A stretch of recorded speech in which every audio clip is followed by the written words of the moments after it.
Hey guys, it's Mountain Walk, and today we got some more stuff. This time we're talking about foils. So, for the last couple of years, foil cards have been kind of, I guess, lucrative. I mean, honestly, in a lot of respects, um, foil cards in the last, like, we'll say 10 years or so, have been somewhat undervalued. Even if the cards themselves are underplayed, just because due to their rarity. And some of these things there have been corrections, right? So we see some of that recently. So there are some corrections, right? There are buyouts, but the price does correct to a point where it's like, okay, like this is not like a $2 card, right? Like this is actually, I mean, again, due to the rarity, it's more like 20. So there's a lot of stuff going on. Depends on what we're talking about, right? Are they promo, are they set, or do they have a new version, old version? Are there multiple versions of it? So who knows? Who knows, right? There's a lot going on here, a lot going on here. So get yourself a nice drink. I got a lot of slides to go through. Again, obviously, I can't talk about everything. I can't show you examples and trends of everything because there's over 20,000 cards in this game. And even if I was just going to say limit it to pre-modern, I mean, this is unbelievably impossible, right? This is just not possible. So I'm just going to try and pull out things I think are interesting. Some things are going to be really massively expensive, but there's going to be some good deals sprinkled here and there in these cards. And there's going to be some that you're thinking like, wow, $50 for this, and he's saying it's a good deal. I mean, you got to consider all the factors, right? Like, is it, what's the context, right? Is the cards played in every format and it's an automatic 4 of, and commander players love and or want it, I mean, then, like that changes the situation. So, hope you got a nice drink, to just relax so we can just talk and figure this stuff out. Everything's going crazy. One of the things that people have been talking about is how foils are the new reserve lists, more or less, because old boarded foils specifically are. I mean, you're not going to have these cards that are, I mean, the exact version of these old cards in foil because they're so rare, so ridiculously rare. I've even heard um, comparisons to like actual like ABU level of rarity for some of these cards, which is just, I mean, that's incredible, right? This is, I mean, extremely rare, extremely rare. So a lot of the stuff, I mean, even for me, I mean, maybe some of the stuff I'm thinking like, wow, this is $200 a card. Maybe that's actually an absurd deal, right? Like, I mean, depends on what we're talking about, right? If there's, what is it 1100 of each rare for alpha, right? Because we know the print runs for a lot of these old sets, and then it's like 3300 for beta rares, I believe. So, I mean, you got to keep a lot of this stuff in mind. So it's like, I mean, you got to change your threshold, right? So there's a lot of factors, a lot of things going on. But basically, what the idea is that these old cards, say for example, if we're talking about foil specifically, this card is, if it was in foil, a foil, as it may be, that you're not going to get anymore, right? All the prophecy foils that exist are going to be there. They're going to be unique. And so just because they reprinted it in, what was it, Ultimate Masters, I believe, with a new border and everything else in its foil, probably turns into a fucking Pringle, like, 10 seconds after you take it out of the pack. I mean, they're not the same cards. I mean, not at least like, like if we're talking like, just look at, I mean, the art is different, the border and everything else, the aesthetics, totally different, right? The card stock, very different, right? So in a lot of ways, these foils are basically like the sort of new reserve list. I mean, this goes for really any old border card that does get reprinted, right? I mean, the old one's going to be a million times better. Like, look at foil Spiritmonger from Apocalypse versus foil Spiritmonger from, like, what was it? I think it was in Masters 25. World of difference, world of difference. And it does, I mean, especially like a lot of these old cards have different art, right? So there's a lot of really crazy, like we'll have some cards that we're going to be talking about that have super old art and foil, which typically doesn't happen because of the way they did art contracts back in the day. I think it was different before, was it 96, 97? They had a different way of doing the contracts and how they pay people out and stuff. So they don't usually use the old original art. They'll make new art or whatever for it. But, you know, we'll have some cards that have old art and foil, and they look magnificent. I mean, absolutely stunning. So, anyways, I got a nice drink. I got a nice drinky poo. So, let's go ahead and get started, my friends. All right, so let's start off with a few sort of set foils. Let's look at Pernicious D here. I think this is absolutely undervalued. This might even still be undervalued. I mean, this is one of the most played multicolor cards.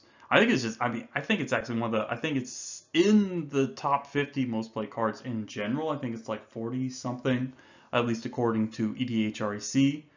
Unless I'm getting the most played gold and then most played in general mixed up, but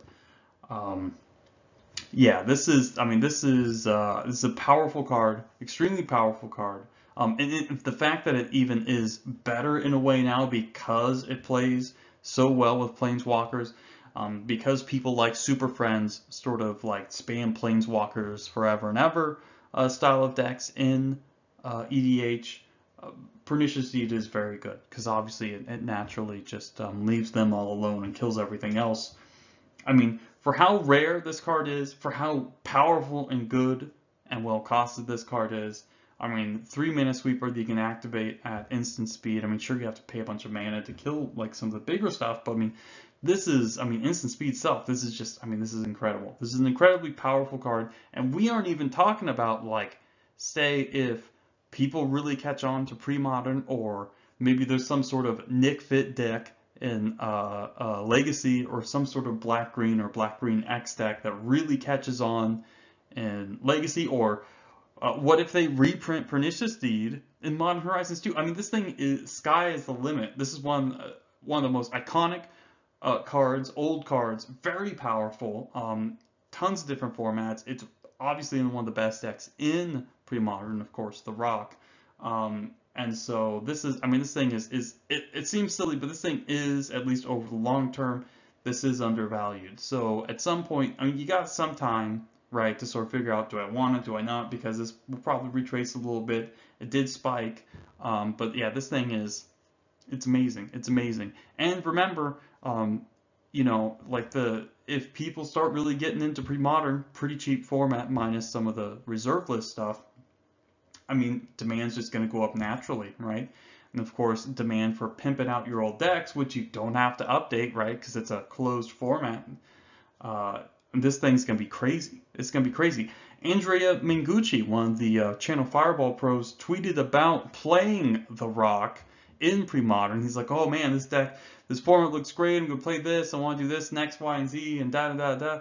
I mean, this guy is one of the most likable, nice pros. Very well known. I mean, this is, yeah, it's hard to say, but it can have a really powerful effect. I mean, like I've always said for the last couple of years, pre-modern is such a good format. It's a fun format, and like I said, the delta between the power level on these different decks, very, very low. There's no, for the most part, I should say, for the most part, there's no really like super horrible, unwinnable one-sided matches. But anyways, this is good. I'd probably, you know, if you don't, I'd say it'll probably retrace a little bit, but this is at least like $100 card. I mean, it's fucking Pernicious Deed, right? Like this is, I mean, this, yeah, no screwing around. This thing is not going to go down that much more. So it might, you can save a little bit if you wait a little bit, but this thing is bananas.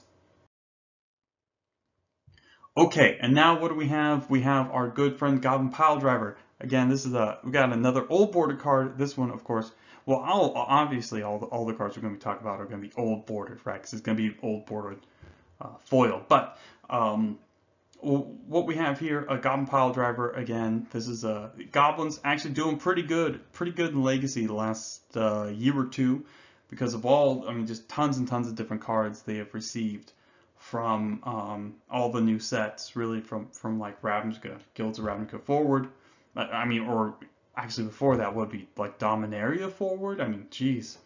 But yeah, so really powerful, doing good job, doing good stuff in Legacy as well as Modern. Definitely playable there too. And then of course, I mean, one of the more popular tribes in Commander, because I mean, they just have a huge amount of playables going all the way back to Alpha. You know, you play your Goblin Kings and stuff like that. But yeah, so this is a very powerful card. I think it was just undervalued in general. I don't think it's going to be much cheaper than like $50, honestly. People love fulling out their Goblin decks. It's got amazing, incredible art. I mean, this beautiful Makavoda art. It's silly, it's funny, but it's also badass in the same way. So yeah, this is again another card that is there is some Commander applications. Yeah, I think this one's definitely gonna stick. I think this one's actually gonna stick. But yeah, you know, you can wait a little bit if you don't want to pick up your get your cheap pile drivers. But yeah, this is one. If you want to pimp out your decks, I think you could get them now. No biggie. This is definitely a very good card, and it's just only gonna go up, right? So again, and here we go. We got another one. This one is a bit volatile, but it'll probably be still around 15 to 20 bucks when all said is done. It looks like it's been jumping up and down and up and down. Of course, Psychotog is one of the most infamous creatures in the history of the game. Mostly unrivaled in its dominance of everything. Really only, obviously stuff like a Deathrite Shaman or Uro are certainly have challenged him for the crown. Or have taken it, you know, in some instances, depending on what your metrics are. But yeah, this one's like 20 bucks. It's mostly just a card that you would see in, well, pre-modern, right? So, but it is an extremely, wow, 20 years, right? So it's a very old card. It's a very famous, very powerful, famous old card. And it could, again, even possibly still see play at some point in time in the future, depending on, I mean, any number of things, right? They always like to print graveyard-centric stupid shit. So, anyways, this one will probably go up, or I should say probably go down a little bit, but I can't see this falling below 15 just because of its pedigree. So, but let's start looking. I just want to give you sort of a heads up, just show some different trends with, again, a lot of these sort of main set expansion things. But what we're going to be doing now is going to be looking at things that are in different sets, right? The promo sets and things like that. So Arena, Judge, and so forth. So yeah, let's go ahead and see what we can look up, see what's going on. All right, so this is the yeah, this one is, so Karn is a reserve list card. So this Arena promo foil, which again, these things are, I think, are just massively. I think that the supply is very small. I mean, you just don't see them. I remember working at a card shop, just not seeing hardly any of these sort of foils, right? I mean, they're different than F&M foils, right, for the most part, because the F&M ones, you know, they're basically available everywhere. I don't even know how the fucking Arena system worked. Very confusing. But it was a long time ago, and they stopped it a while ago too. So who even knows? Who even knows? I guess I could look it up. But Karn himself, very powerful card or commander in, well, commander of course. Like I said, it's a reserve list one, and this is the only way you can get the foil old bordered one. There's one in like new border, but I mean it's just silver and ugly. But yeah, so this one, I mean, obviously it's spiked very, very, very hard. I think it was like $75 or so not too long ago. Spiked super hard, and now it's like what, $375 or something. This one will probably go down, right? But I mean, like I said, I don't know the supply on these things. Like, I mean, I don't think anyone does really. But yeah, this is a good one. This is a powerful one. I would probably wait like a month for like, I mean, because some of these cards are getting sort of like spiked multiple times, right? Just getting them bought out when anytime they are relisted. So I would wait. Obviously, this card's very powerful, and again, reserve list foils are like, right? So anything from Urza's Legacy and Destiny, and then of course, anytime they did a foil of old cards, with the old border, of course, and foil is they've done a few of those, of course. So that would make them pretty crazy. So yeah. All right, here we go. Enlightened Tutor. This one is. I mean, I think this one will go down a little bit, but this is, again, one of the most played tutors in all of Commander. I mean, this thing's great. It's obviously incredible in pre-modern and has seen a bunch of play in Legacy occasionally. Not always in, like, the top decks, but it is definitely a card that sees play in Legacy. And I believe Enlightened Tutor is actually still restricted in Vintage. I mean, mostly just because, like, Necro, right? And so that's, you know, obvious, but... yeah, this is a very powerful card. One of the best cards, one of the best tutors in pre-modern, just because you can get tax rack and things like that. But yeah, this thing is spiked super hard. I can see it coming back up to this price, but I mean, again, it'll retrace a little bit. That's what always happens with these. I will probably wait, but this card is, I mean, this one absolutely undervalued, especially for how good it is. I mean, look at what happens with like some of these commander cards. I mean, they just go bonkers, absolutely bonkers. So yeah, this one is I keep my eye on. I don't, like I said, keep your eye on it. It's hard to say what a lot of these speculators are doing, but if you want to pimp out your decks, might be good to wait for this one to drop, I think. All right, here we go. Now we got good friend Manaleek. This one has mostly been pretty stable, right, for the last couple years, at least according to the trends here. But this is again one of the most played cards here. It's a played card in Modern as well, and I think I'm trying to think. Did I play Manaleek in my Edric decks? Maybe. It might have, because you play like stuff like Winterhorn and whatever. But anyways, Manaleek is a very powerful card. It's still a very good card. It does see again play in modern and pre-modern. And look at that awesome quote: "If a man will begin with certainties, he shall end in doubts." Right. So they're talking about like reason and rationalism and things like that. Like, what can you know, right? Like what is for example, like what is your foundation for knowledge? I mean, again, if we're talking about knowledge, well, I don't, we're not going to talk about, I'm not going to go into stuff about induction or Hume or anything like that, but the quote is super based, because I mean, this is kind of thing, like how do we know that we want to even rely on science? Anyways, whatever. So yeah, what do we know that we know, right? Like unknown unknowns, right? Haven't you guys ever watched Boondocks? Samuel L. Jackson's character, right? That's where we get that from. Anyways, this card is probably somewhat, I mean, I guess it's probably underpriced, right? Like, you think of how good it is. I mean, yeah. I would probably say give it some time to cool off. Looks like it's been up and down a little bit, so, but it's a good one, right? It's definitely a good one. I can see staying up here. All right, then we got another cheap-ish one.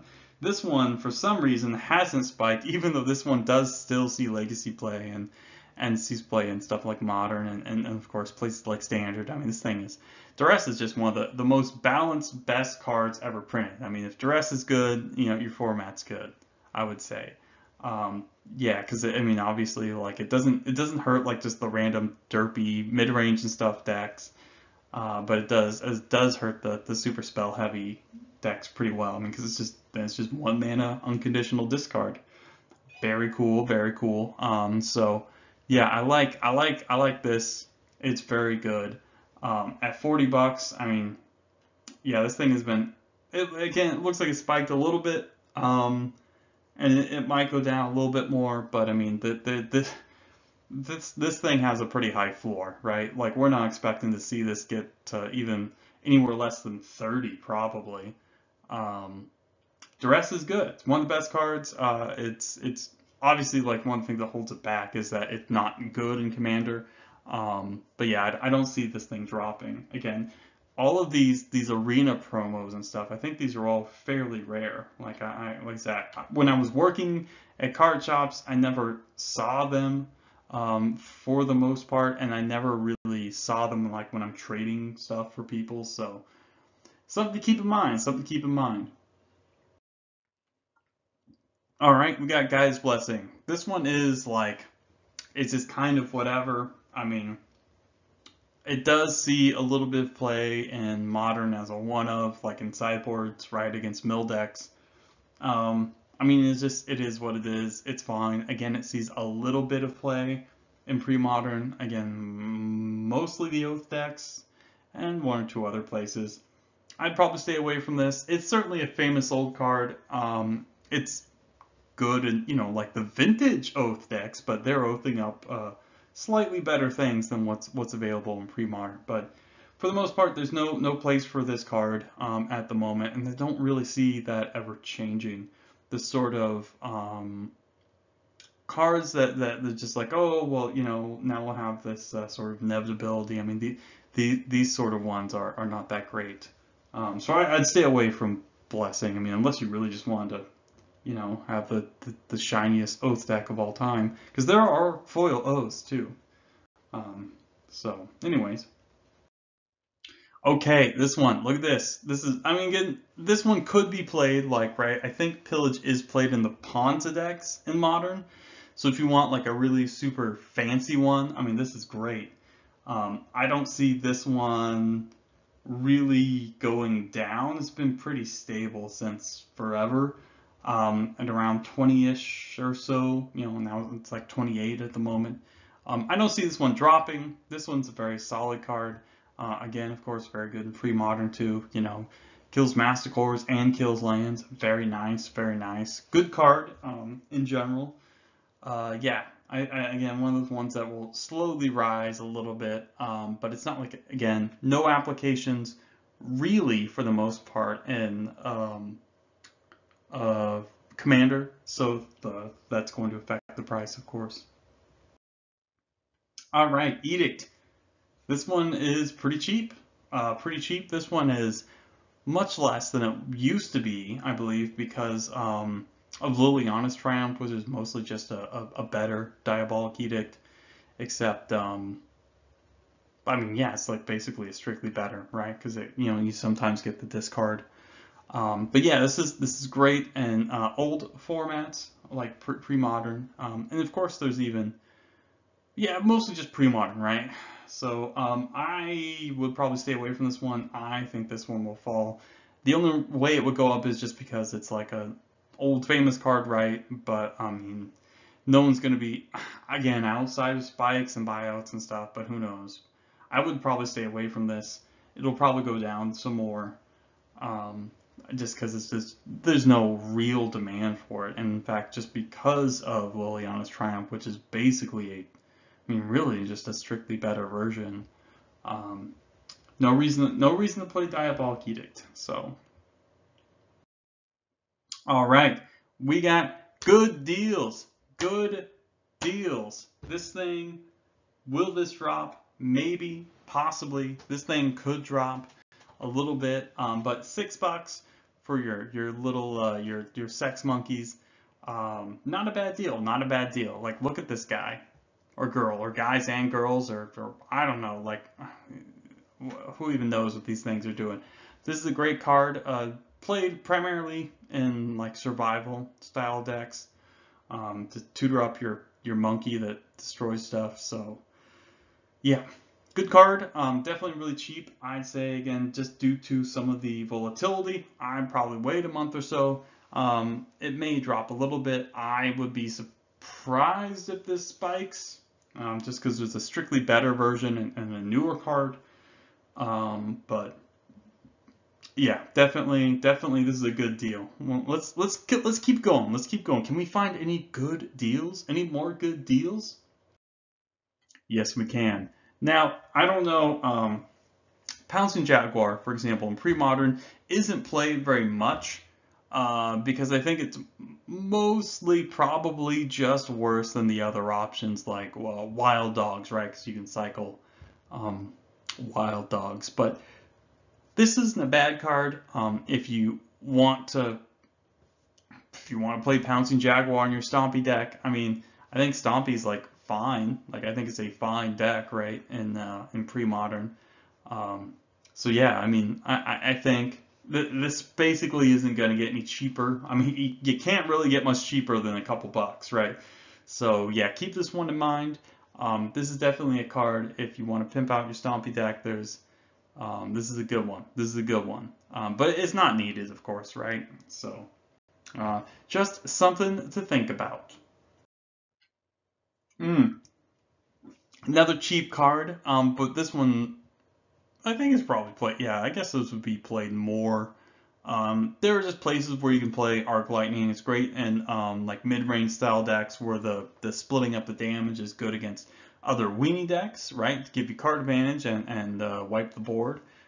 So oh, and look, it even has that super cool flavor text. It is vain to look for a defense against the lightning. Publius Cyrus. What was he from? Syria? Well, actually, maybe, because that was in the Roman Empire. I'm pretty sure. Anyways, yeah, Arc Lightning. This is a sweet card. This is a good card. I love it. Look how cool it is. It hasn't really done much. This is very cheap. And if you are a horrible, nasty speculator, this one would almost be okay to speculate on just because it's so cheap, right? There's not much upside, just because, well, I mean, it's Arc Lightning, right? 3 mana, 3 damage, split up. It's just like whatever, right? I mean, sure, it's even modern legal, but there. I mean, you have to find like a mid-range sort of red deck and that wants to kill random dorks and that kind of thing. So, I'd probably, well, yeah, I'd probably stay away. There, like I said, there are some sort of pawns that are Angry Hermit kind of style decks, or the red-green mid-range things that might want this in pre-modern, but otherwise I'd stay away. Yeah, because I mean, you're not gonna do too much with this for the most part. And perhaps most shockingly, or maybe not shockingly at all, we have Chill. Chill, which is only a couple bucks for a foil version, which doesn't exist anywhere else. This is pretty much a mainstay in every single blue deck in pre-modern, and of course this card is pretty like the it's a double sphere of resistance for your opponent. I mean, I don't know what else to say. Like, so this card again could even see play in could see play in Legacy. I mean, because thinking about it, like, I mean, the most of the time you just want like Blue Elemental Blast, right? 'Cause it's cheaper and instant speed and better, right? But Chill is a fucking sledgehammer. Chill, not very good. Lost a lot of its power, right, against goblins, right? Because goblins was a deck that could avoid it, obviously with Goblin Lackey itself, but as well as Vile. So they were able to skirt it, have no problem. Of course, oftentimes they played their own red elemental blast that could counter it and screw it up. So yeah, not that good there. So usually blue blasts are preferred, but at some point, I guess it's even possible in the future that I could see blue decks in Legacy playing a bunch of Chill, right? And of course, again, they play it all the time in pre-modern. It's a very good card there. But yeah, if you want to pimp your decks out, I mean, this thing is in no chance of going up. So take your time, figure it out, decide, oh, do I want to play this foil Chill, or would I just want to, do something else or whatever. Maybe I just want foil cards to make my decks, or foreign cards to make my decks interesting. But this one, surprisingly, still extremely cheap. So there's a lot to lose later on, right? Like people can, this is a card I could see people speculating on. Again, if you look at the price history, it looks like people tried to do that. So yeah, but that didn't really work. It just, went back to, well, like about the same price it was at, and because it's, single digits. But anyways, yeah, just something just something to keep your mind on. Just think about it. Keep it in the back of your mind. All right, now here we go. We got in case you don't remember, this is a box set, the Deck Masters Garfield versus Finkel. They both played like Ice Age style decks. This is, I mean, talk about a fucking deal. Look at this shit. Because it was a box set, I have, again, this is 20 plus years ago, 2001, right? I don't know how well this sold. I remember getting one. I remember getting these cards and playing these decks, and it was fun. You know, and yeah, this Incinerator looks fucking beautiful. I mean, look at this fucking thing. Like, look at this beautiful foiling and this like old art Mark Poole. Oh my god, what a king! What a king! What a king! And $2.50 just for one copy of Incinerate, which is played all over the place, right? Like, this is, I mean, more or less sort of the second best all use, right, kind of burn spell. Like, obviously Bolt is better, but Incinerate does, well, it helps you kill like things like Spirit Mongers, Spectral Links, River Boa, Masticore is a big one too. All sorts of regenerating like fuckheads. You can just, Incinerate helps you deal with those. Very, very good, very powerful card. $2.33 as of recording of this video, which is mid-late February or something like that. Yeah, this thing, great deal. This is awesome. Again, it's cheap because people probably forgot about it. Incinerate just isn't played very much in most formats, but like I said, pre-modern, which is like one of the greatest formats, I mean the one that's totally immune to any wizard's fuckery, is all old boarded, baby. I mean, this is amazing. This is amazing. This is a great deal. Pick them up if you like foils. Otherwise, I mean, obviously it's just Incinerate. Like, you can, there's a million different arts to choose from. Or, well, I should say 3, actually. Actually, we'll come to another Incinerate later on, but this card's great. Incinerate's powerful. This is such a good deal. I mean, most people probably don't even know this existed. Look at how amazing this is. It's beautiful art. I love it, and the foil looks great. I love it. Just wonderful. So, again, you wanna make your slide deck just look a little bit better. You know, get your foil M12 bolts or something if you want, right? Because those are fairly cheap. And then bam, look at this. Look at this beautiful card. I love it. I'm so excited. I hope you guys are excited too. What a great deal. I hope you guys pick your copies up. Like I said, this is wonderful. It's amazing. I love Incinerate. Look at them. What? It's like literally they're right in the middle of doing something, and then just like bam, they got incinerated. They got incinerated. So excited. So excited. I love it. Look at that beautiful flavor text. Jamie, pull up that flavor text. Can you pull up that flavor text, Jamie?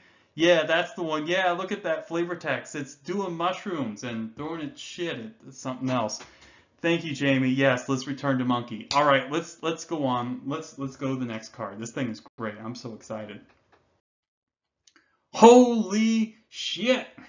Holy shit! Look at this fucking Necropotence. Look at that beautiful Necropotence. All right, again, this is the other really big one from the Garfield versus Finkel. Although I think they had a Lurgoyf foil too, but that one's, I mean, unfortunately, Lurgoyf doesn't get played that much, even though I love the card. Oh boy, I'm excited about that. But anyways, so here we have Necropotence, one of the most broken cards of all time. This is the only old bordered foil printing of it in this sort of super limited time. I got one, right? Because I'm just like, I love it. This is amazing.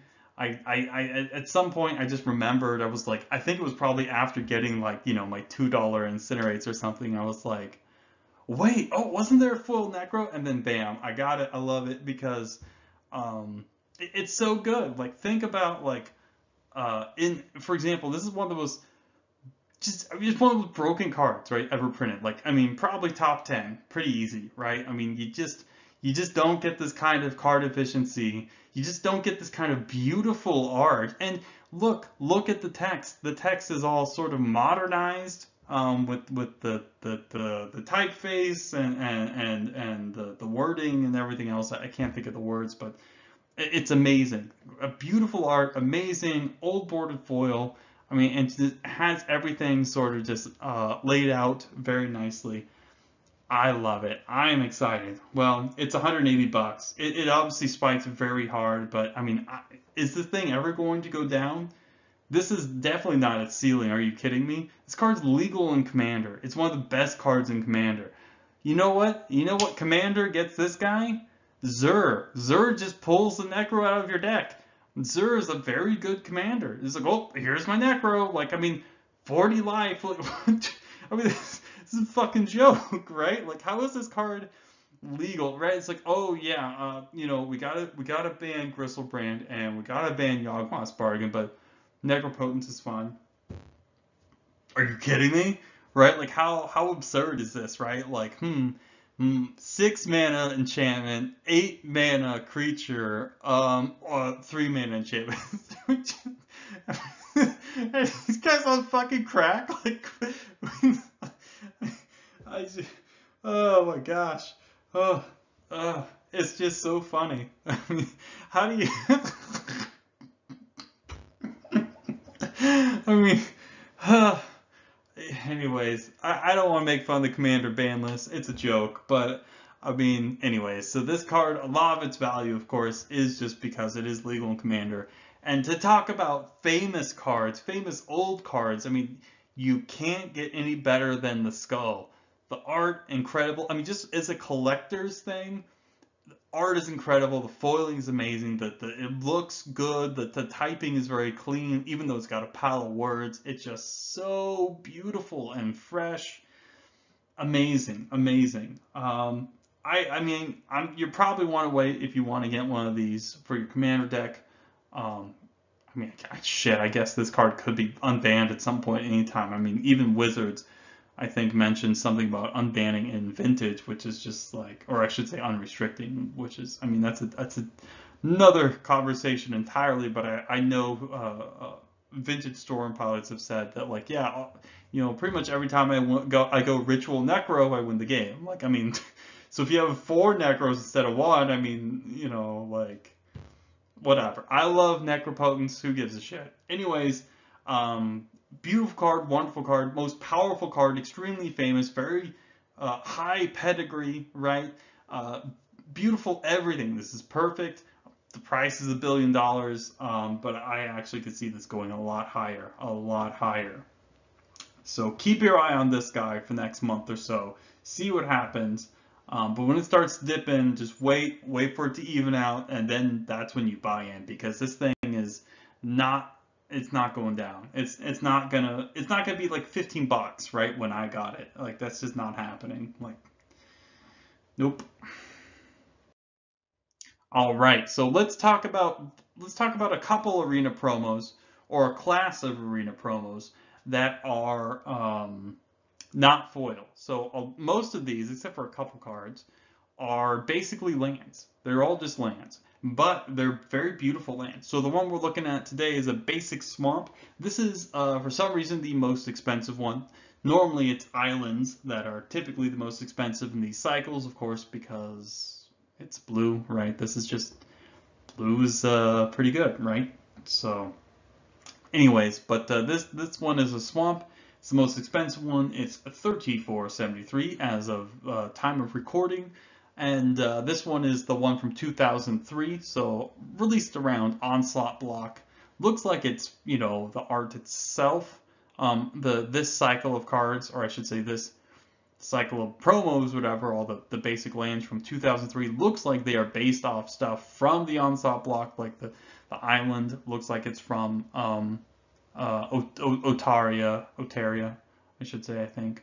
And same thing with the mountain and the plains and so on and so forth. Looks like they're loosely based. I mean, you can see like all these ruins of things that are often in the background of the swamps from Onslaught. But anyways, these ones are great. I mean, these are wonderful cards to get and to target.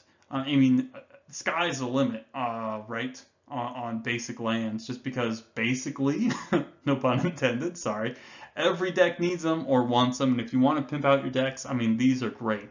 These are a lot cleaner, newer, nicer, but they still have the old border. So unlike something like, say, beta lands, which are amazing too in their own way, these look a little bit nicer, a little bit fresher, a little bit more modern. And so maybe this would interest you, right? Instead of beta lands, or instead of maybe unglued lands, or whatever. So something to think about. But there's a bunch of these. There's some from like that look like they're basically based in Mirage block. So Jamura, it looks like a lot of those ones from '96. And then there's some of the arena lands that are like foil too. But yeah, a bunch of these arena promo lands are non-foil, right? And there's a pile of new ones, but the new ones, new bordered ones like Mirrodin block and Kamigawa and stuff. I mean, they're nice. They look nice, but like they're only $4 or $5 a piece. Why? Because there's piles of them, right? There's piles of those because no one wants them. No one wants the new bordered stuff for the most part. There's nothing that really differentiates them. They look just like everything else, mostly. Anyways, here we go. Here's another, again, non-foil promo of Arena. Again, this one's like 18 bucks. Spiked a little while ago. This one's been pretty stable. This one's not going any lower. This is a good card. Got some pretty interesting art, very silly art, but it's very dynamic, very cool looking. And it like I said, if this ever gets reprinted modern, which I mean at some point they're going to, I mean this is kind of a joke, right? Like, oh no, you can't have counterspell in modern. We'll just keep printing broken cards in the modern, and then you have to deal with it, right? Like, but no, you can't have your blue-white control deck with like counterspell. Like that's too powerful. Yes, you can die on like turn 2 to Neo Brandon. Yes, you can have them cascade into Valky on turn 2. Yeah, that's fine. And all these other stupid fucking things like Oops and Tron and all this other bullshit. Yeah, that's fine. Go for it. But anyways, enough ranting for me. This one's not going to go down very much, so if you want them, pick them up now. I mean it's counterspell, right? Like this is obviously a very famous card, very powerful card, and especially if they ever reprint it into modern or even maybe, right? Who knows? Which they were thinking of doing in Dominaria, reprint it into standard. But this is a good one, good art, very new, very interesting. There's a foil version of it too, but this is the non-foil arena version. Very cool. All right, and here we got a non-foil version of the Arena promo Disenchant. Again, Disenchant, one of those cards that's, this one's definitely not going any lower. More or less unique art. Like I said, there's one that's foil, which looks pretty neat. But again, if you don't like foils, you just want cool cards to put in your deck, this is sweet. This is a good one. I like this one a lot. Look, they're destroying a millstone, I'm pretty sure, right? That's what's happening. Good card, very good card. Not really going to go any further down than like 10 bucks, I can't imagine, just because Disenchant's just so good, and it's just more or less the cheapest way to destroy artifacts and enchantments in white. So just like it was in alpha, it still is today, especially since they're actually reprinting Disenchant. What was it? The last one wasn't M20 or M21. Did they both have Disenchant? I think one of them did. Anyways, definitely good stuff. Good stuff. And here we go. Another super cheap Incinerate. Same awesome Jaya Ballard quote. And definitely has like a interesting sort of art. I mean, it looks like the right before they actually get incinerated, not literally as they are getting incinerated. But this is good art. This card has basically been flat forever. Yeah, this is a good one. $2. I mean, just pick them up whenever you want to pick them up, whenever you can find them. This one's not going to go like any higher, right? Just because it just doesn't have a place in places like Modern or Commander or whatever. So keep this one in mind. This one's a very cool one. I like this art. This is cool art. So if you just want to change up your decks a little bit, make them look a little bit different from what other people are doing, this Arena promo Incinerate, this is a good way to do it. Look at this card. How sweet is that? What a great art. Definitely Mirage block inspired. Although the was it Mirage Block Incinerate's fucking cool too. Although those ones are like, 10 cents or whatever. But this one's cool too in its own way. In its own way, I love it. I think it's great. Yeah, let's take a look at some of the ridiculous judge promos. I mean, some of the ridiculous ones. Gaia's Cradle is the most expensive one because it's a 4 of and Legacy Elves, right? Elves is an extremely powerful, extremely good deck. Uh, it's just one of those combo decks that's just basically held back by its pilot, right? Because it's a very hard deck to play. There's a lot of like, what do you play around, right? Is it turn two? Do you like try and go for it and try and do a bunch of damage, or do you try and play around playing engineer? Do you try and couple off? Like, I mean, there's a lot going on. It's very cerebral. Even though like travel decks get like a bad name, like, oh, you're just a dummy and just play dumb stuff. Actually, stuff like elves and goblins, and of course death and taxes, very much so to the same extent. Very difficult decks to play. They're very difficult decks to play. So yeah, so this one is Gaia's Cradle. This is the most expensive judge foil for obvious reasons. This thing, power level, pretty much off the fucking charts. Chart doesn't even exist anymore. It's absurd in Commander, especially like in token decks, which are extremely popular. I mean, if you're trying to pimp out your deck, this foil Cradle is, I mean, you can't get much better than this. I mean, look at this fucking thing. Beautiful, beautiful old saga art, plus the foil. I mean, the only foil that might be like more valuable or rarer than this would be like some of the test print stuff, like City Traders or Survival Fittest. Yeah, because I mean those are like literal, like I believe single digits. So they'd be like, say they're rare is certainly understating things. Anyways, this fucking Gaia's Cradle. I mostly just wanted to show you that this one, the demand for it is real. Obviously, Cradle itself is reserve list cards, so that like makes it even more expensive. And there'll never be another foil one again unless they change the foil thing. So same old stuff, same old stuff. You know what I mean? All right, here we go. Here's another one. This one is spiked really hard recently. I think this will go down a bit more because obviously, well, yes and no. In some instances, I think obviously there was a buyout. If you look at the price history very recently, spiked a couple times really hard. People are really trying to make intuition happen. Well, you know what? They should stop trying to make intuition happen. It's not going to happen. Sorry, was that a bad one? Obviously, it's a very powerful card. It sees a ton of play in Commander. Does see occasional play in Legacy and like the Show and Tell or Omni-Tell style of decks as a 1 of typically, sometimes 2 of. It's very good there, right? It's a very good tutor for combo decks, slower-ish combo decks. And of course, again, in pre-modern, I mean, this card's amazing, right? It's very good. You have the Intuition AK engine. You have it just like tutoring for random cards. You have it putting flashback stuff in your graveyard, or Roar of the Worms, like Roar and Wonder, and just all sorts of things. Intuition, very good, very powerful. This will probably keep dropping. It looks like it spiked super hard because of the buyout, but it'll drop. How much, I couldn't say. I don't know, like I said, just keep your eye on it if you want to pick up your pretty intuitions. So yeah, just keep your eye on it. Keep your eye on it. Now this one's a little weird because like Lightning Bolt is, I mean, basically automatic 4 of more or less everywhere it's played, right? So this one hasn't been like subject to any buyouts. It's actually been pretty stable the last couple of years.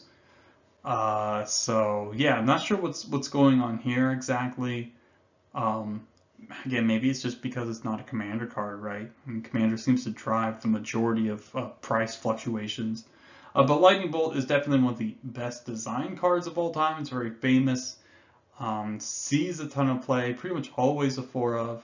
If you want to pimp out your deck and slide, I mean, this is the way to do it, right? Like, look at these foil bolts. I mean, just absolutely amazing. Absolutely amazing. Just beautiful. Absolutely beautiful. Christopher Rush, of course. Rest in peace, Mr. Rush.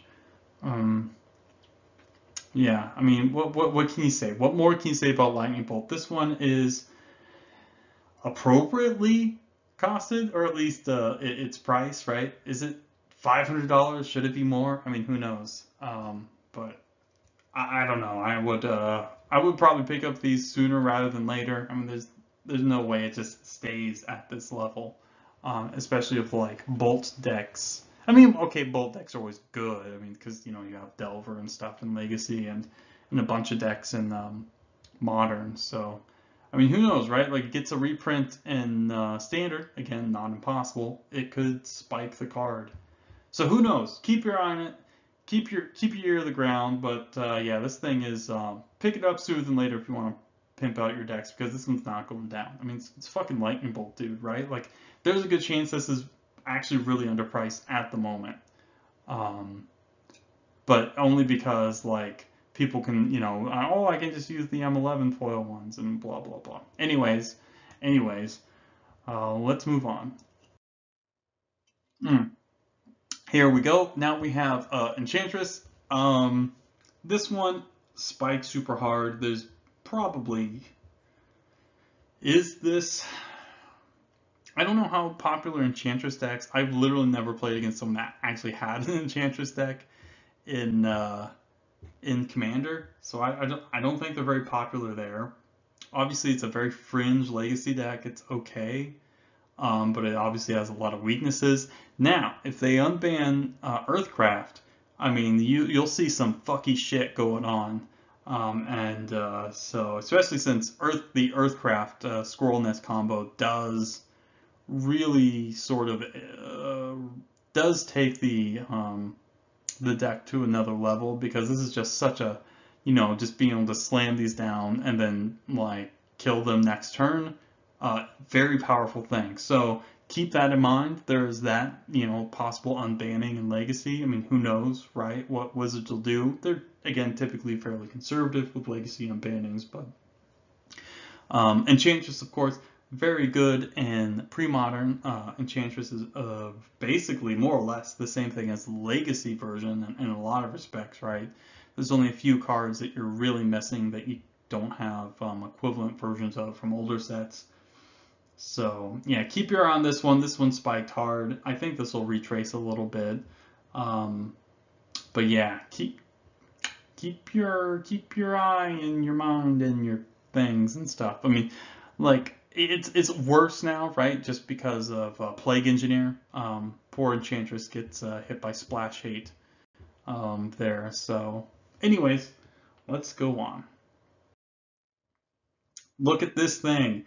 Now, yeah, talk about spiking. This one is absolutely going to go down because, yeah, $100 for Ball Lightning. Sorry, bro. No matter how beautiful the card is, no matter how amazing the flavor text is, for something that's just not played, um, I can't see it. I can't see it. It's a rare card, right? Like I said, these old Judge promos and stuff, but I can't see this one sitting around like $100, right? I mean, obviously, yeah, you see that giant spike. Yeah, I can't see this sticking around for very long. At this price, I think it is under. I think it was probably fine, right? Like a 2025, because it only really sees play in formats like pre-modern, mostly just pre-modern, or I guess actually old school probably plays Ball Lightning, but I think you can only use like the dark versions. Anyways, yeah. So this one, amazing card, beautiful art, wonderful, wonderful. I got my playset a while ago, because I was like $15 is a good deal. $100, not a good deal, not a good deal. So I would definitely recommend picking this up at some point, but not now. Wait for it to drop. Wait 6 months, right, before it drops down to like 50% or less or something of where it's at now. Um, this is incredible. It's a very good, very powerful card in Sly in pre-modern, but I'd wait. It's not worth it now. So keep your eyes peeled, my friends, my good bros. All right, let's just admire this wasteland. I'm gonna take another drink. I love beer, and I love talking to my bros. I love trying to save you guys some money. It's very wonderful. I hope we can get some nice deals. We can pimp out our silly like zombie decks with carnophages and stuff. And well, the zombie decks are actually pretty good. But I'm glad. Let's see what we can do. Let's see if we can get ahead of the curve, right? And beat these guys to the punch, so we can play with these fun cards in our decks that just look cool, right? And not have to worry about trying to buy them later, right? After they spiked for no frickin' reason. Anyways. Okay, so here we go. Got NPR foil, I believe. I'm not 100% sure. I'm pretty sure this is the most expensive one. Old school, old bordered, foil wasteland, the only one that exists. And wow, I mean, incredible. Look at that quote. I will show you fear and a handful of dust. T.S. Eliot, The Wasteland. I mean, you got these old poets. I mean, sure, you know, it's no good. It's no Samuel Taylor Coleridge, you know, right? Rhyme of the Ancient Mariner on Hypnotic Spectre. But this is pretty base. This is pretty based in Red Pill. This is amazing. Who's the artist? What was it? Una Fricker?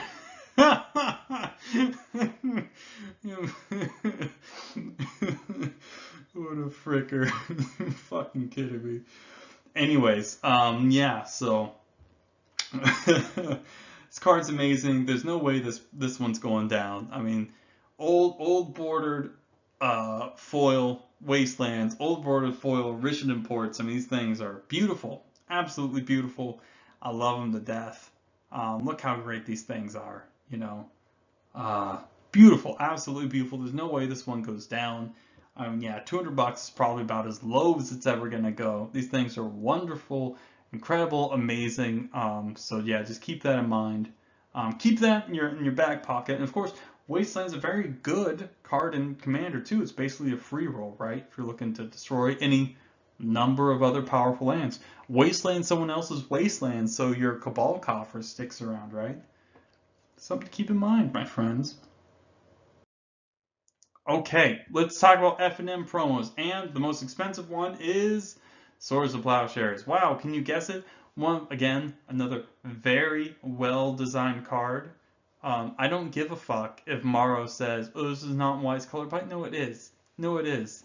You're not in White's Colored Pie, dummy. So this card is amazing. It's perfect. It's not a color pie break, right? Because this is what White does. It's just way more efficient, dummy. Don't be a retard. I'm genius. I'm a genius. I'm here to help you guys. Yeah, this is a gajillion dollars. It looks like it's spiked really hard recently. Whether this sticks or not, I mean, I don't know. It looks, again, it could go up again. Because some of these spikes, like there are multiple spikes. As you can see here at the far right side of the price tracker, it spiked once and then spiked again, even harder. Where will this card settle? I don't know. It's just the best removal spell in the game. You know, not counting stuff like counter magic or discard or something like that. But even still, compared to that stuff, it's like, I mean, Swords is like, you know, as good as like Force of Will in a lot of respects. I mean, this does a lot of good work and keeping the board clear. I mean, it's incredible. I mean, it has, look at this card specifically. You have the alpha art. You have this beautiful, beautiful quote from Milton, right? You know, guy that did Paradise Lost and all that stuff. Or no, wait. No, I'm thinking of Utopia. I think I'm getting my stuff mixed up, but that's okay.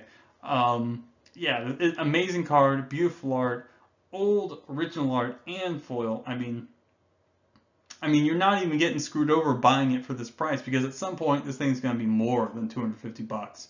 I mean, every deck wants 4 plows unless you're just playing Commander, in which case, I mean, literally Swords of Plowshares is like one of the top 3 play cards compared to like stuff like Soul Ring, which has no like color requirement. I mean, like, hello.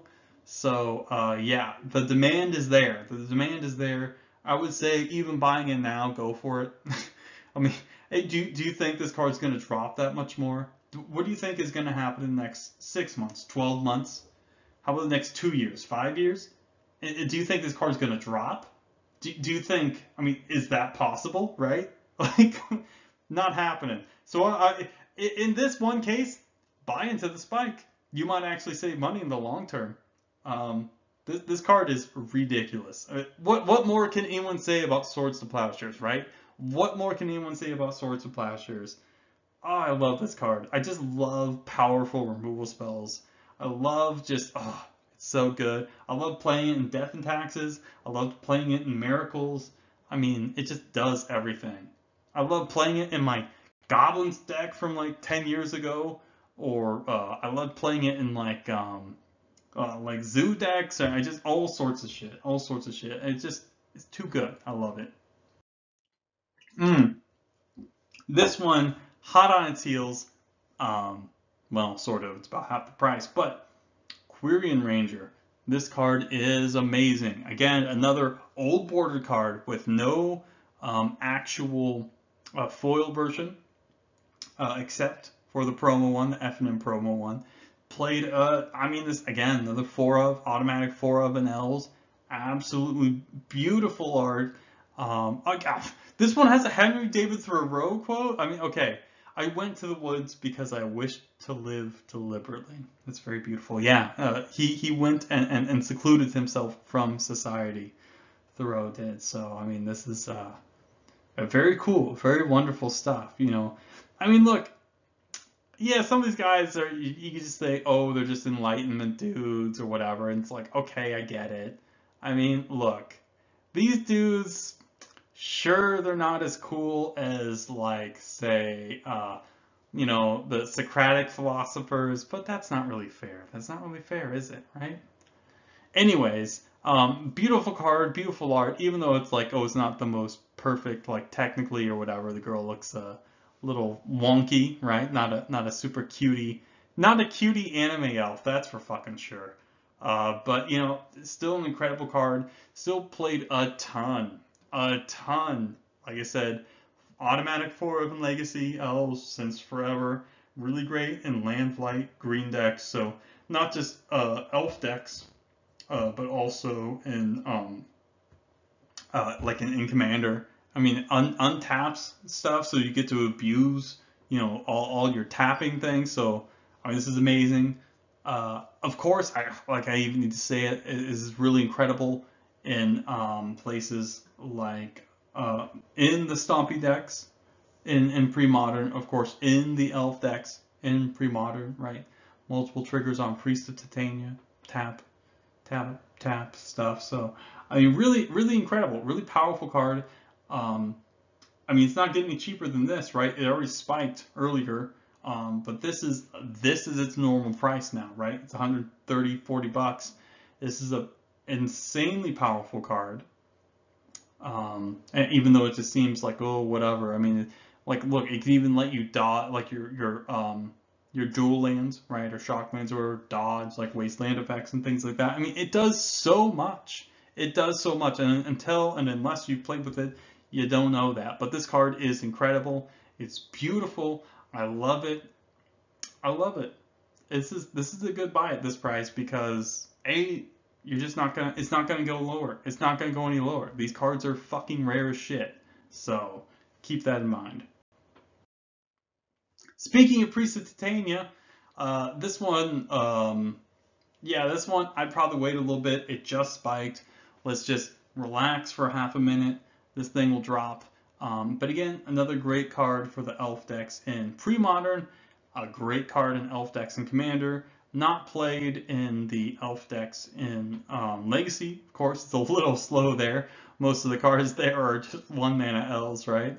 But, I mean, I guess it's not impossible that the Legacy decks could evolve to a place where they play Priest of Titania, but probably not. Probably not. So, anyways, this card's a casual favorite. It's been a casual favorite since when I started playing, like 20 plus years ago. And so this thing is awesome. This thing is awesome. like I said, it's probably worth a lot less than it is, right? We're probably talking more like $100. So let's let's hold off on getting this. Let's watch the retrace, and then we'll go from there, my friends. All right, Goblin Bombardment. This thing's had a pretty nasty year, up and down, up and down.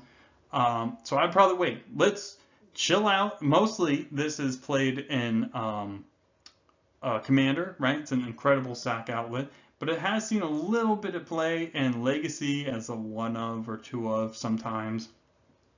And of course, I think there are actual I think it's the Enduring Renewal Goblin Bombardment decks and pre-modern. Now those aren't horrible or unplayable, so to speak, right? But they kind of fall into the other problem of these combo decks in pre-modern that don't have any of the consistency tools, really none of the cantrips or tutors and things like that. Like obviously the Empiric is banned, Demonic Consultation is banned, so they're a lot worse. But this card isn't unplayable, right? In pre-modern or even maybe in Legacy. But it's mostly a commander card, which that's probably where most of its value comes from, aside from its rarity. So I will wait on this guy. It's been pretty volatile, so let's take a deep breath on this dude. All right.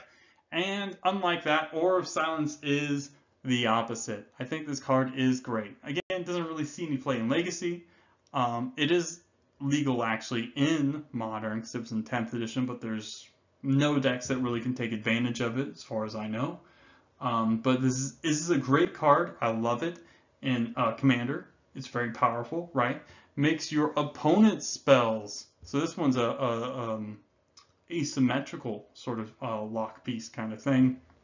And then also does the Seal of Cleansing stuff where you can kill an artifact or enchantment. And look at that art. Look at that silly sort of weird mirage art that I love it. D. Alexander Gregory, great artist. I love it. I love everything about this card. I love just jamming this in Parfait. Such a great deck. Super fun. Make all their stuff expensive. I mean, there's all sorts of artifacts and enchantments and things like that all over the place. So yeah, I love this deck. I love this deck. I love Parfait, of course. I love this card. It's very, very good. It's probably unless they print like a couple cards in Modern Horizons that just makes Parfait the best deck of all time. Probably not going to be driven by Legacy demand. And it's been going up. There's some spikes and some weird stuff going on, so I'd wait for it to cool off. But this is a very powerful card in Commander. Again, very great in pre-modern, so keep your eye on this guy. But I would wait probably a couple weeks and see what happens to the price, and then pick him up. Wall of Blossoms. This one's basically just a pre-modern thing. This one has spiked way, way, way too hard recently. It should probably be around $20, which is where it was a while ago, after it spiked super hard after War of the Spark. So yeah, don't do anything. I mean, look, Ralph Waldo Emerson. What is with these incredible quotes and stuff? This is the kind of real world stuff I want to see them referencing, not theater kids or whatever. When you're talking about Strixhaven, please stop. Theater kids, really? I mean, math is magic? What is going on? Well, okay, that's a completely different conversation, but it's just what the fuck, dude? Yeah. So, yeah, if you want to do real world references, do these wonderful, beautiful sort of ethereal quotes that gets your mind, if you're looking at icons, right? Icons from the Orthodox Church, they're sort of meant to kind of, it's not supposed to be like pagan art, right? It's different. It's supposed to have a different effect on you, and it's supposed to make you think of different things, not obsess about the body, right? Because this is a pagan thing, not an Orthodox thing. I mean, look, we're an hour in, and I keep bringing up all these random things, but let's not talk about that right now. We're here to talk about magic cards.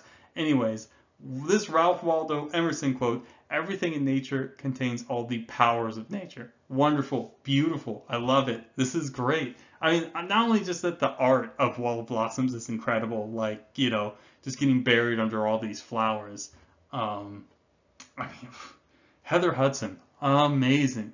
Amazing artist. I love her. I love her. Anyways, this card's been spiking too much recently.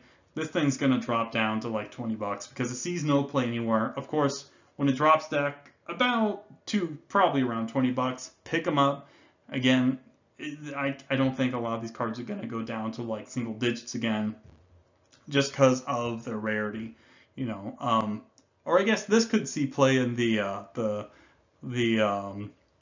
what was that Elder Dragon Legend or whatever, the white, green, blue one or whatever, that it was the wall tribal one. It could be good there, but this one will probably just drop down. So let's wait on this dude or wall or whatever. Fire Blast. Oh boy. Yeah, this one's a great fucking deal. Like this one, so for a while it was like 15-ish, spiked really hard and has gone down. I'm not sure about this one. I mean, Burn's always kind of a deck in Legacy, but it's really never a great deck or even a good deck. So I don't know about that. This one, I'd probably wait a little bit, see if it'll drop. But obviously, of course, Fire Blast is just like probably one of the, if I had to name like 5 cards off the top of my head, or 10, like Fire Blast would certainly be one of the 10 best cards in pre-modern. The card is just too much damage, too fast. While it may not need to be banned or anything, it's extremely powerful. And this is the only foil version of it. Look, I mean, just beautiful. Just these old foil cards, absolutely beautiful, and I love them to death. So I'd probably wait a little bit on this guy. But yeah, I can't see it going down. Obviously, A, just because the card's so powerful, and also B, because the potential of maybe Burn being a better deck in Legacy, but that's pretty unlikely. Okay, again, this one, sometimes Impulse is played of as a 1 or 2 of. In Legacy, I mean, I guess you can play it in EDH. I don't think I ever have off the top of my head. But of course, it does see a ton of play in pre-modern. So this looks, I mean, again, it's an old, famous, powerful card since forever, you know. So yeah, this is probably, its base is like 40 something bucks. So if you want them now, get them. They're only going to get more expensive from here. Capsize. This is mostly the same thing as like Impulse, except it sees more play in Commander and like no play, of course, in Legacy, and a little bit of play in Pre-Modern. Again, I can't see this really going down much farther, and yeah, talk about infamous. Holy shit, yeah, if you haven't played Magic, if you haven't been capsize locked, you know, that's like a rite of passage. I'm pretty sure I've been capsize locked more times than I'd ever want. That's not the most fun. So yeah, this one I don't see it really going down just because of the pedigree of the card, and as well as its actual ability to be played in Commander, and this being the only foil version too. So, all right, here we go. What do we have?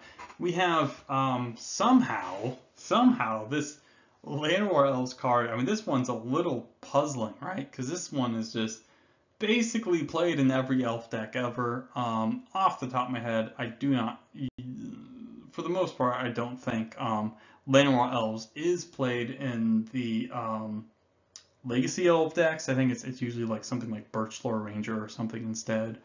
But yeah, pretty much everywhere else, of course, there's tons of decks that just play it as a mana accelerant too, so not even just elf decks. And again, this goes back to Commander as well as, of course, Pre-Modern and shit, I guess whatever other format has Llanowar Elves in it. This seems like underpriced still. even for this guy. I mean, because again, you're gonna play 4 of them.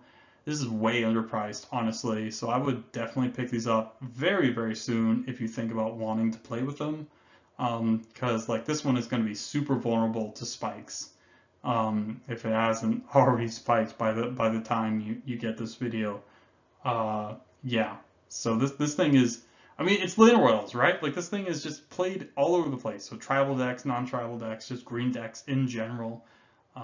It's basically played in every single, elf deck in Commander.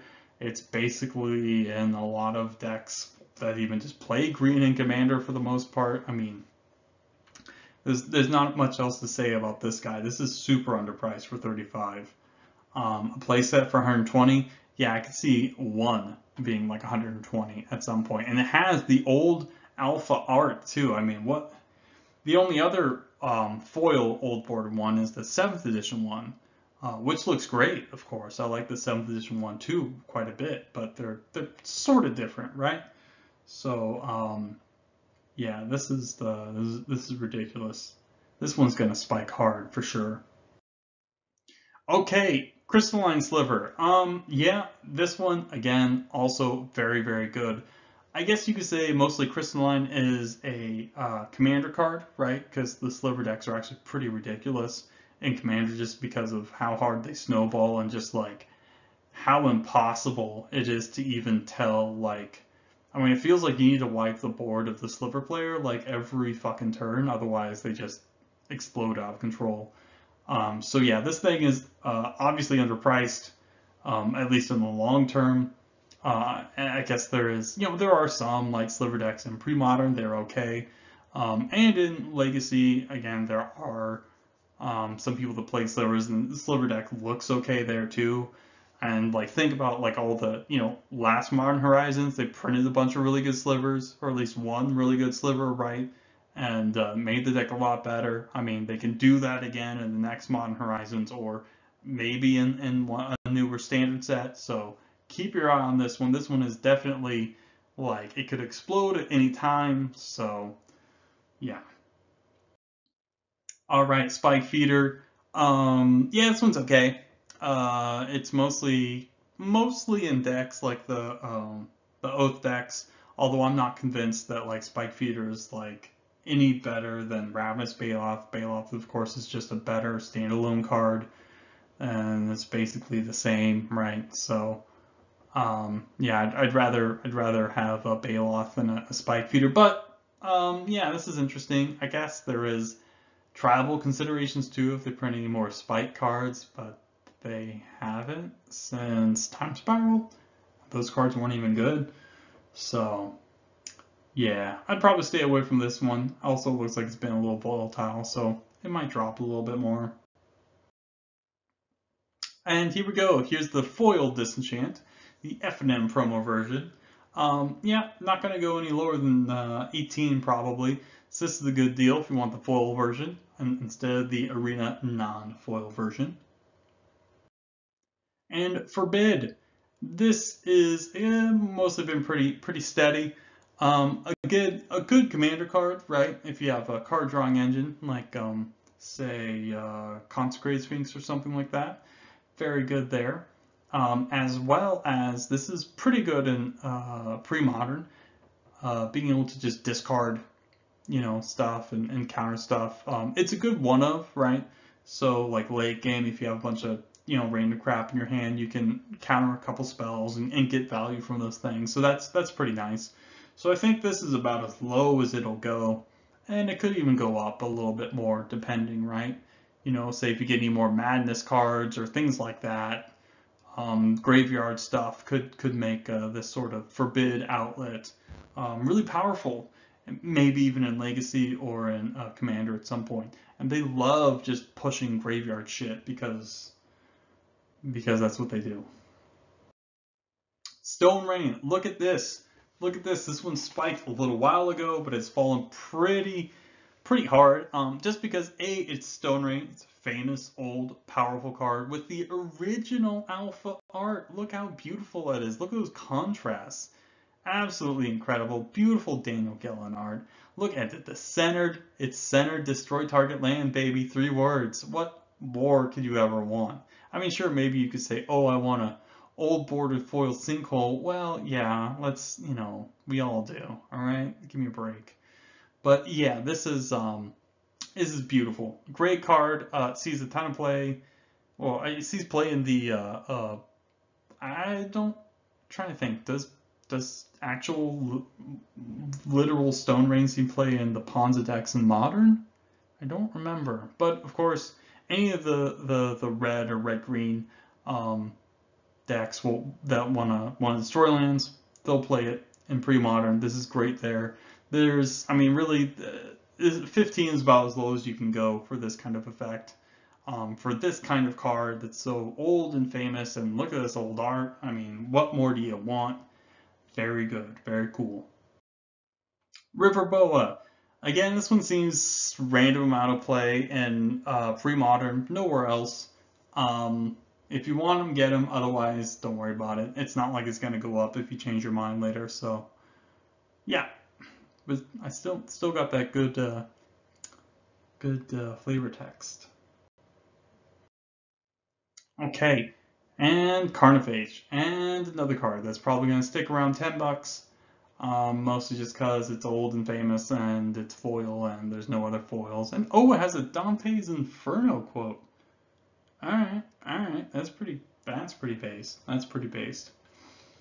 But yeah, not much more to say about this guy. Alright, somehow this guy is only $8.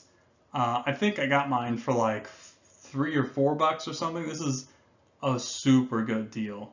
It even has like the Cry Havoc and Let Slip Dogs of War. Yeah, so we got Shakespeare quote. So that's really good. But yeah, this is incredible. This is a very good card in basically just pre-modern, right? So there's a lot of upside on this one. I don't think it's going to get any cheaper, right? Because I mean, these cards just have a base of probably like $10 a pop, just because of how rare they are. They didn't exactly, weren't everywhere. So, yeah.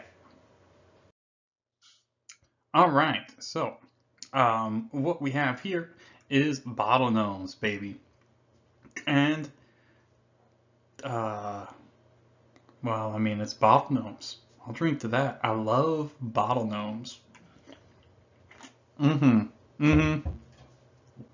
Good stuff. As you can see, again, another case, although it's certainly not a reserved list card, right? It's like a common or uncommon.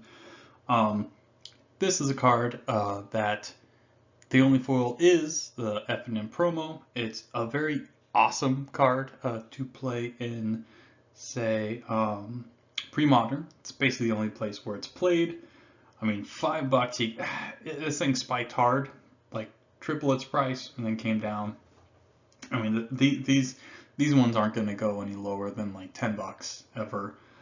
So this one is certainly underpriced, I believe, just for how rare they are and because there's no demand.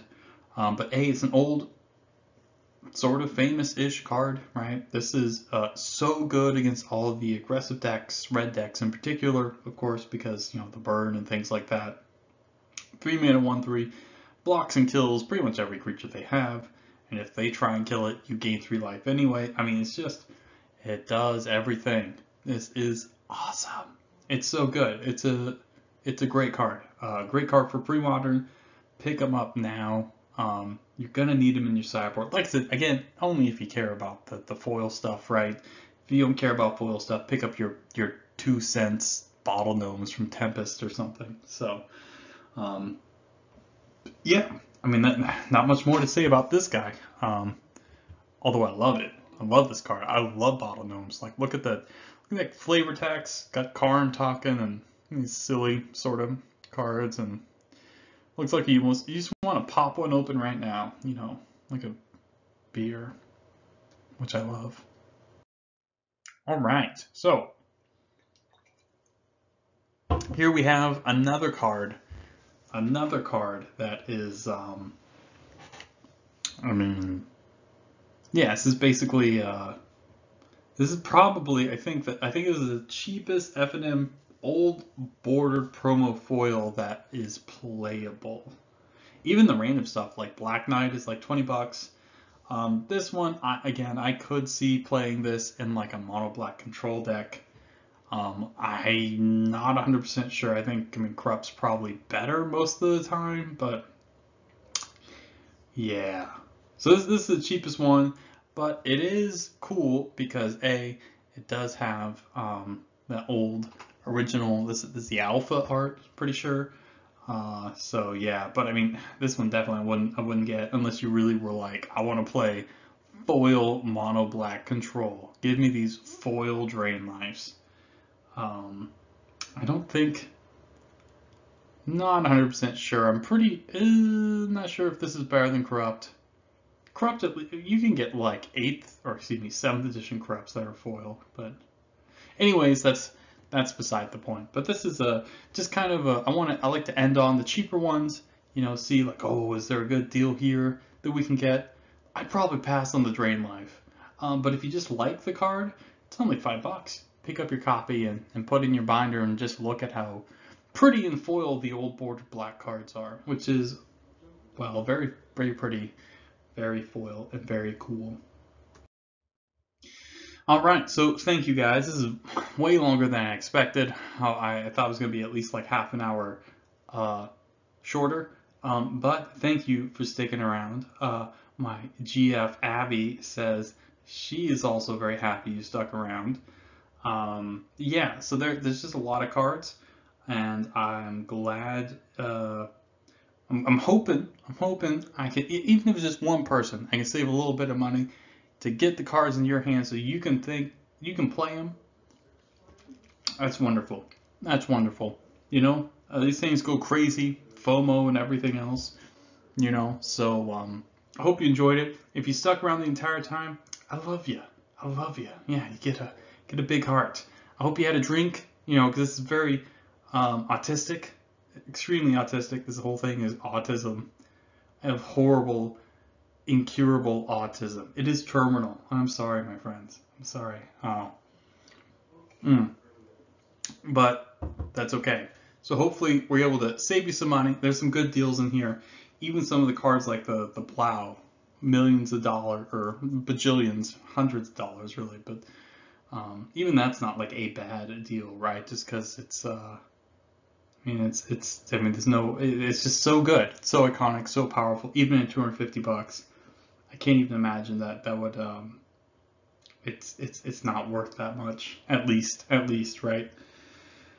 Anyways, so thank you guys for stopping by. I hope I was able to help you a little bit. Talked a little bit about the foils. We didn't really even go through the entire foil phenomenon, but these are just like the promos and stuff, right? Talking about those. And of course, we went through a couple set cards. Again, some that were pre-modern and also good in Commander, and of course some like Sagatog, which were not. But that's okay. That's okay. So we went over through most everything I wanted. Maybe I'll sum everything up in a different video about everything. So, but yeah, that's it. So thanks for stopping by, and have a great day.